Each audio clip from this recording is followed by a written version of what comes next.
Ada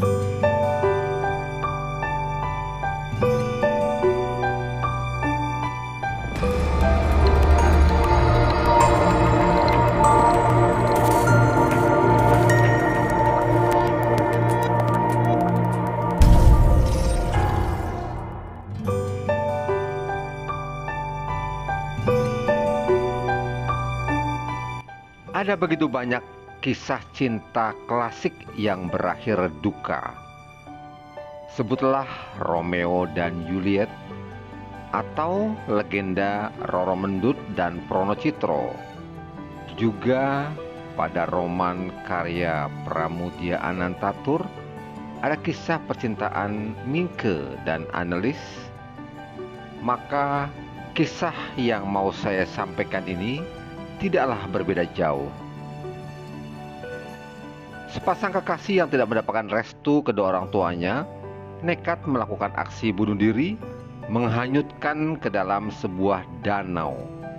Maka danau itu pun kemudian dikenal sebagai Danau Asmara. Ya, inilah perjalanan saya menuju ke sebuah danau yang cukup legendaris yang terletak di ujung timur Pulau Flores. Perjalanan dari kota Larantuka menuju ke lokasi ini kurang lebih sejauh 40 km dan harus menempuh waktu perjalanan kurang lebih sekitar 1 jam. Apa daya, ketika saya sampai di lokasi, saya mendapati sebuah kios yang tutup. Menurut penuturan Tiar, teman driver yang mengantar saya ke lokasi ini, pada hari biasa kios itu berjualan aneka panganan untuk kebutuhan para pelancong. Ya, saat ini kondisinya sangat memprihatinkan. Dan menurut Tiar pula, kurang lebih setahun terakhir, utamanya sejak era pandemi, Danau Asmara sudah jarang dikunjungi pelancong. Tak heran jika kondisinya pun sangat memprihatinkan.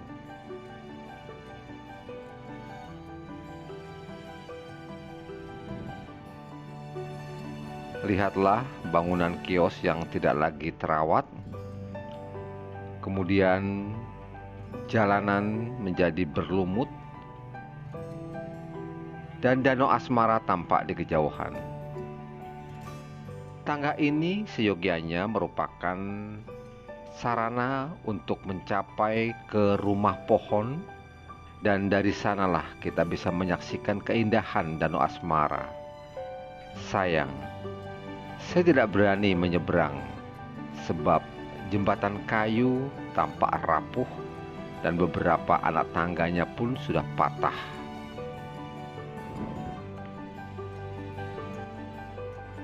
Kondisi Danau Asmara sangat jauh dengan Danau Kelimutu yang juga ada di pulau yang sama, tetapi berada di Kabupaten Ende. Danau Asmara yang terletak di Waibau, Kecamatan Tanjung Bunga, Kabupaten Flores Timur ini sejatinya sangat indah. Sayang jalanan berlumut sehingga kendaraan yang biasanya bisa turun sampai ke tepi danau saat ini tidak lagi bisa dimasuki sebab sudah tertutup rimbunan pohon.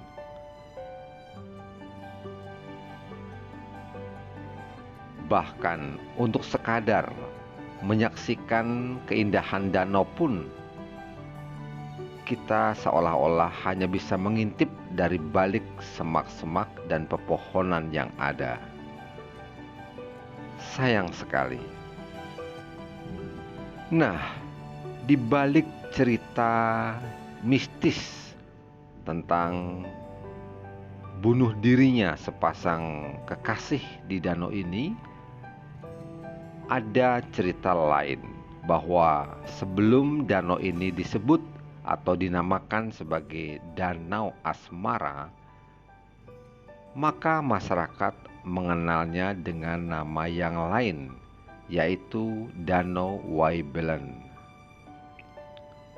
Danau ini terbentuk akibat letusan Gunung Sodoberawau yang terjadi sekitar tahun 400 sampai 500 sebelum Masehi. Nama lain Danau Asmara, seperti saya katakan tadi, adalah Waibelen. Penyebutan Danau Waibelen menjadi Danau Asmara terjadi sekitar tahun 70-an.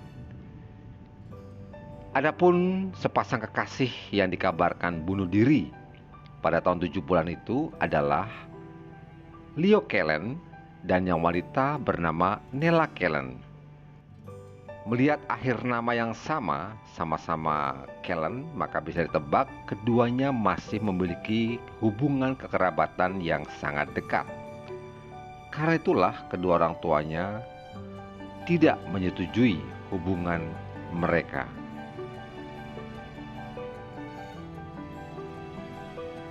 Leo Kellen dan Nella Kellen adalah warga kampung Tengadei, desa Waibau. Ya, tidak jauh dari lokasi danau ini berada. Pada hari yang disepakati, keduanya pun bertemu di Danau Waibelen. Lantas mereka pun berjalan menuruni jalan setapak hingga ke bibir danau. Sebelum keduanya menceburkan diri ke dalam danau, mereka sempat beristirahat dan duduk-duduk di tepi danau. Hal itu terbukti dengan ditemukannya sepucuk surat yang mereka tulis dan diselipkan di antara pepohonan yang ada di sekitar mereka. Dalam surat mereka menulis kalimat singkat. Tulisan itu berbunyi, "Kalau Bapak Mama ingin mencari emas, maka carilah ke dalam danau." Jasad mereka pun ditemukan 3 hari setelah kejadian. Anehnya, jasad keduanya masih utuh, walaupun di danau ini dikenal banyak sekali buaya. Dan sejak peristiwa tragis itulah, Danau Waibelen seakan berubah nama menjadi Danau Asmara. Ya, benar, sebab masyarakat saat ini lebih mengenal nama danau ini dengan sebutan Danau Asmara dibanding nama aslinya Waibelen. Begitulah sekilas kisah tragis sejoli yang dimabuk asmara, kemudian mengakhiri hidupnya dengan menenggelamkan diri ke dalam danau. Sebuah kisah roman percintaan yang sangat menyentuh, sangat menarik. Sayang, objek wisata ini tidak bisa dikatakan menarik lagi.